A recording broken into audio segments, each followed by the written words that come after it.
Bonjour, alors voici la correction du TP2 qui concerne l'adaptation de l'organisme aux besoins des cellules musculaires et plus particulièrement l'adaptation de l'organisme à la consommation de dioxygène et nutriments.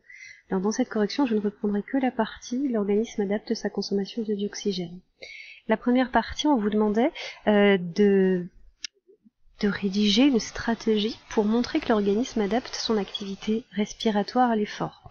Donc il fallait vous servir des ressources suivantes, où on vous disait tout simplement que l'activité respiratoire de l'organisme peut se percevoir en mesurant le volume courant.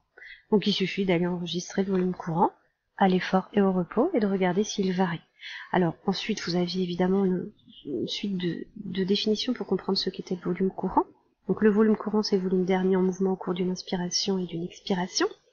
Et en fait, si on multiplie ce volume courant par la fréquence respiratoire, c'est-à-dire le nombre de cycles respiratoires en une minute, eh bien on obtient ce qui s'appelle le débit ventilatoire.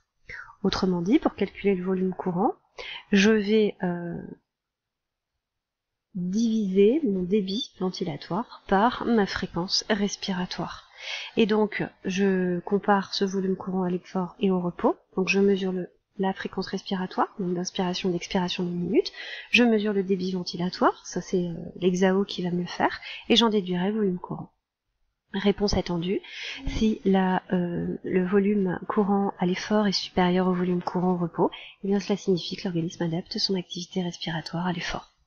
Alors ensuite j'avais un protocole à réaliser et j'ai obtenu donc un graphique. Le graphique est de ce type, donc vous avez en abscisse ici le temps en minutes, en ordonnée c'est un peu coupé mais c'est le débit en litres par seconde, donc vous avez directement le débit ventilatoire qui vous est représenté ici, donc il suffira de calculer ensuite la fréquence respiratoire. Alors je vais faire un petit zoom sur le début de ce graphique pour mieux comprendre.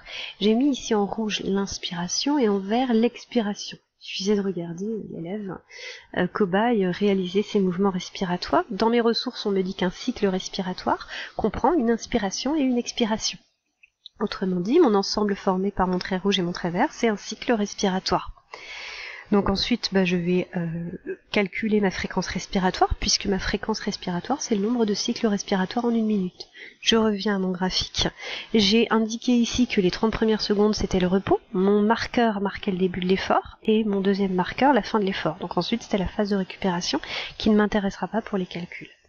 Je trouve au repos qu'il y a 8 cycles respiratoires. 1, 2, 3, 4, 5, 6, 7, 8...